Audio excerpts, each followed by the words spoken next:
Hello everyone, it's Jalen again. So this video I'm bringing to you more laws from California. The last video I made, it was laws that passed in July. These laws passed in January. So have already been in place for a few months now. Okay, so just to start this video off, I am not a licensed psychiatrist. I do not work law enforcement, and I am not a medical professional, sorry. So this is going to be a facts/opinion based. So I'm not going to give any of my own conclusions and say this is facts unless it's my opinion. And the only facts I'm going to bring to you are facts that have already been proven as facts via other sources, such as this article that I'm reading from. So I am going to school for nursing, so until I am a licensed professional, you will be hearing my unprofessional opinion on a lot of things. Like I said, this one's about laws. I do plan on making videos about true crime, conspiracies, all kinds of things. Videos about abuse survivors. I'm an abuse survivor, so I'll be talking about my stories. I also have encounters with what you would call, I don't know how to describe it, cryptids, shapeshifters. I have had experiences with that kind of thing. I have had a lot go on in my life, so I do have a lot to share. That is the whole reason I wanted to make this YouTube channel, is I just have a lot to share, and I go through my daily life sharing these things with people. And though I do like that, and I feel like I do make an impact on those in my life, I want to make more of an impact. I want to broaden the spectrum, and I just want to reach more people than what I do now. So I hope you guys enjoy my channel. Please like, subscribe, comment. Everything like that is very helpful. I appreciate you guys. God bless you guys. I wish you the best of luck, and thank you for being here with me today. Okay, so this says Los Angeles, California Governor Gavin Newsom signed several new bills into law during the last legislative session. So I have a problem with that word. Here's a look at some of the new laws that will impact your life, has impacted your life, at the beginning of January 1st, 2024. Okay, under the Immigration and Nationality Act, certain non-citizens may be granted parole to allow them to enter or temporarily remain in the U.S. for specific reasons. It authorizes the state to work with the federal government to establish a program to allow undocumented agricultural workers in California to work legally. And that is the Arbitration Enforcement SB 365. California trial court proceedings are not automatically suspended during the appeal of an order dismissing or denying a petition to compel arbitration. This new law allows courts the discretion to decide whether a case can proceed while an appeal is heard. I'm sorry, I forgot to mention that other one. Agricultural Workers Immigration Parole SB 831. That was the first one I was that I told you that I read you guys. Okay. Second one is Bicyclists and Traffic AB 1901. This bill extends authorization to cross the intersection to a bicycle unless otherwise directed by a bicycle control signal. Now, I'm not really sure about that one. If you guys know, please comment, let me know. Cross the intersection to a bicycle. Does that mean like you're allowed, like, is that like, see, what I think that means is bicyclists are allowed to cross the intersections. I don't exactly know what that one means. So if you guys could tell me what that one means, that would be great. Here's one that I do like. I do agree with this one, because a lot of people get off on crimes because they say they have borderline personality disorder. So borderline personality disorder classification AB 1412. This bill removes borderline personality disorder as an exclusion for pretrial diversion. People with bipolar disorder, schizophrenia, or post-traumatic stress disorder, commonly known as PTSD, have already been able to avoid jail and instead receive mental health treatment if they were charged with a nonviolent offense. Now, the reason that I do not agree with the borderline personality disorder is because it's really debated whether it actually is a thing, and so many crimes go uh, uncharged because they're like, oh, I have borderline personality disorder. And if you don't know what that means, what borderline personality disorder means, that when people say they have another person living inside them. Now, there has been a few cases recently. I'm sure you guys have heard of them. If you haven't, please just look them up. And it's when, here's an example. There was one not that long ago. I'm not going to name the names because I really don't remember. But you might, and if you do, please comment. There was a young kid. He was a stepson of this woman, and she was pregnant with his dad's child. She was married to his dad, and he did not like her. He hated her. He despised her. He even wrote journal entries about and things online about how much he hated her. Well, he was into Slender Man and all this stuff that was really bad. Sorry, there's a bunch of bees around here. And so he killed her. And after doing that, he said that he had another person living inside him, that it wasn't his own thoughts. Well, to say that, to even be able to say that, proves that you did know what you were doing. So, see, I'm a firm believer in there, yes, people do have mental illnesses, and I am not saying they do not. I know lots of people who do have mental illnesses. I've struggled with things at certain painful times in my life, like when I lost my mother. And so I do know that sometimes you do not feel comfortable in your body. Sometimes you just think awful thoughts. But I've never thought a bad thought about harming another person. And I'm not just going off of my own account, because I know everyone lives different lives, but I do believe that you have to have that evil in you. And you can't just say, oh, it was someone else in my head and they did it, but you know all the facts of it. You remember the whole thing that happened. I just don't believe it. So I like this one. There's a child trafficking, trafficking, you know what I'm saying? SB 14. Under this law, child trafficking will automatically qualify as a serious felony, like crimes including the R word and the M word. This means those found guilty could spend more years in prison. Classifying the offense as a serious felony also limits instances when someone accused of child trafficking could negotiate a plea bargain. I do like this one. I think you should get life without parole. I don't believe in the D penalty, you know what I'm saying? But I do believe in life without parole. And life without parole means that you can't parole, you can't get out after like 20, 30, 40, 50, 60 years. You are in there for the rest of your life. Because you know what? The way I feel about that is your victims didn't get a second chance. And I know that a lot of times that the child does not get put to rest, if you know what I'm saying. But they do suffer with that their whole life, their whole adulthood, their entire life. They will suffer with the knowledge of what happened to them, the memories.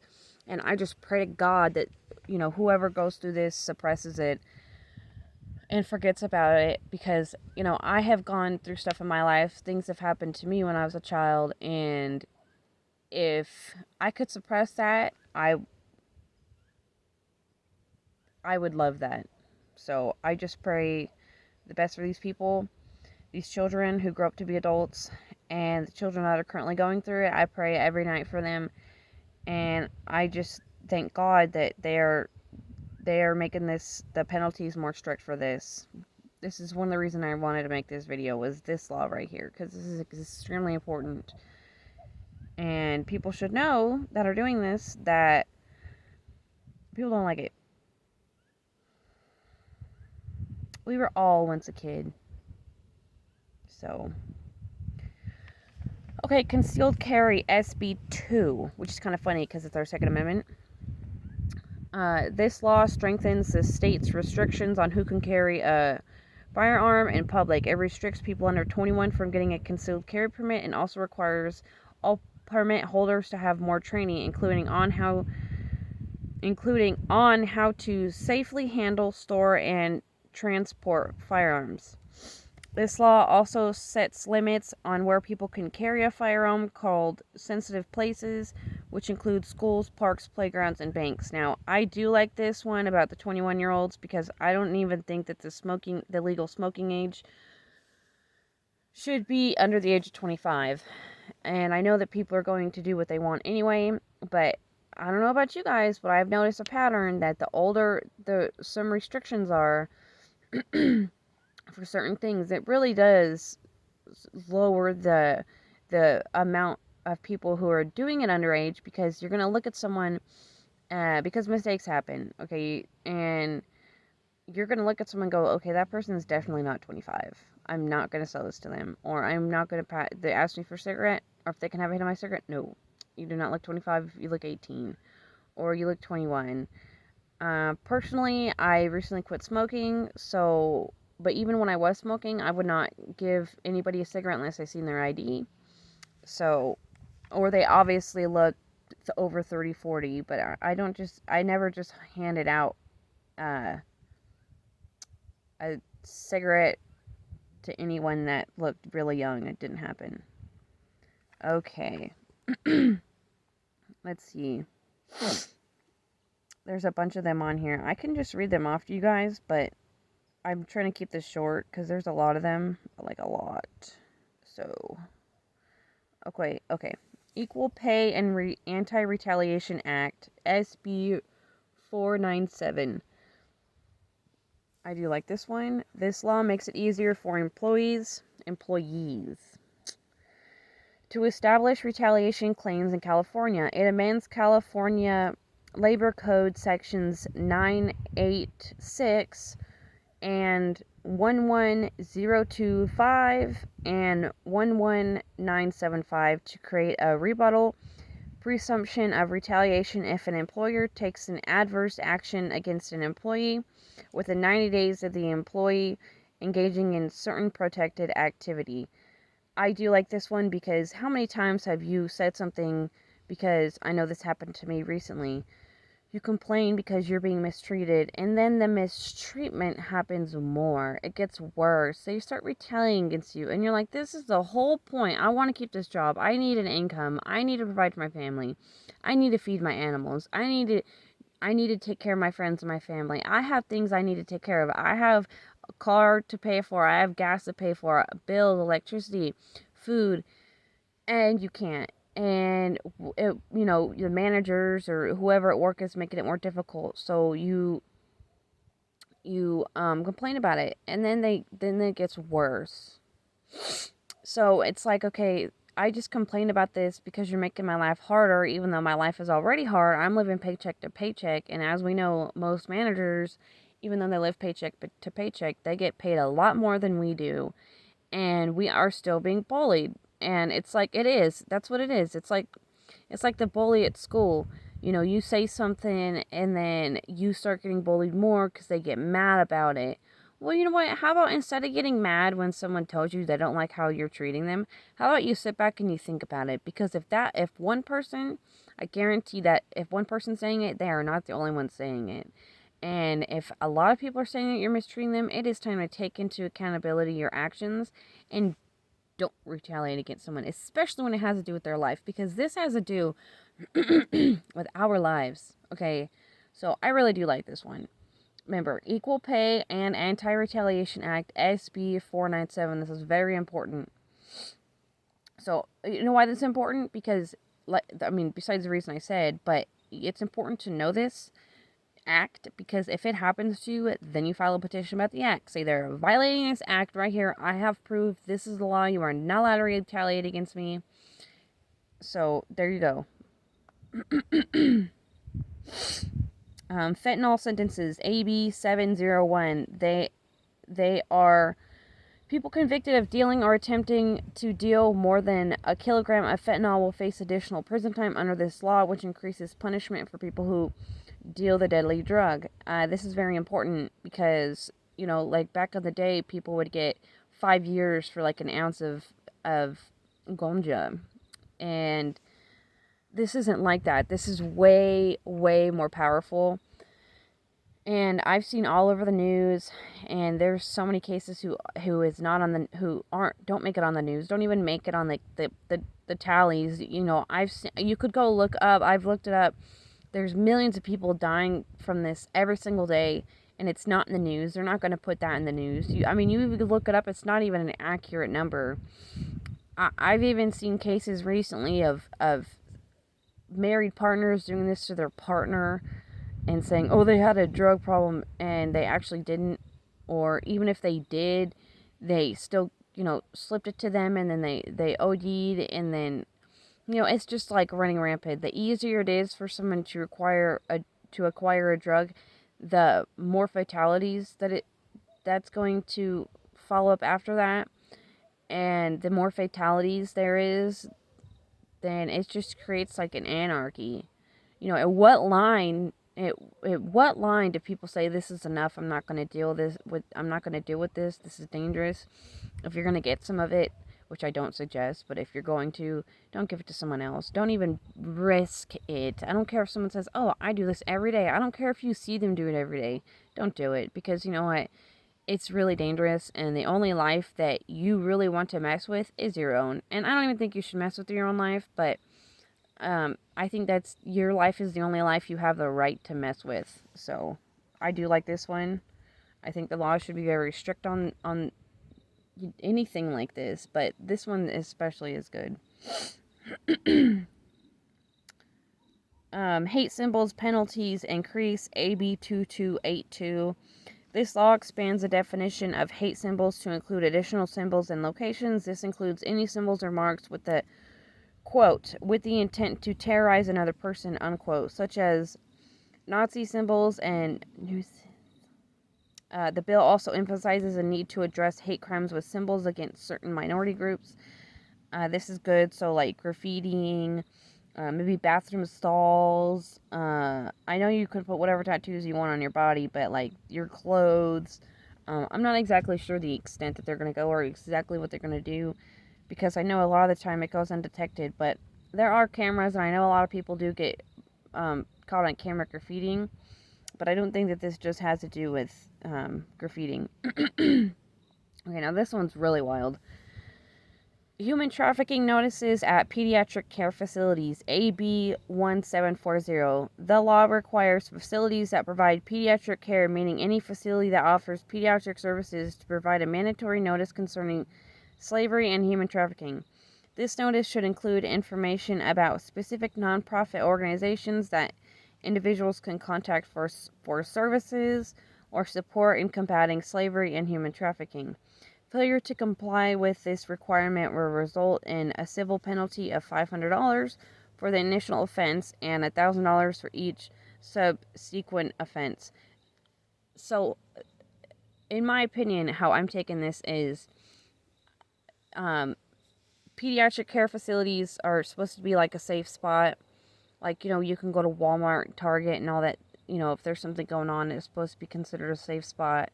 So, I think that this is what this means, that they're gonna have pamphlets and stuff saying basically like, if this is happening to you, then you can come to us and we will report it for you. We will say something, because a lot of the time people, when they are human trafficked, they when they're going to pass away, they get taken to the doctors, and they tell the child of the person, do not say anything. I swear if you say anything, they're not even going to believe you anyway. Do not say anything.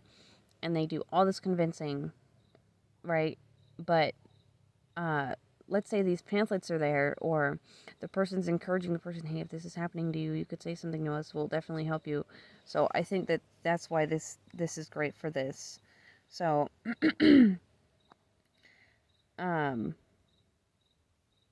let's see. Yeah, there's a whole bunch more. This video is already long, so thank you guys. I appreciate you being here. Please like, comment, subscribe. It really helps the channel out. I'm reaching for 1,000 subscribers, so this is going to be my second video. Thank you guys for joining here, and thank you for watching the video. God bless you. Have a great night, and see you next video.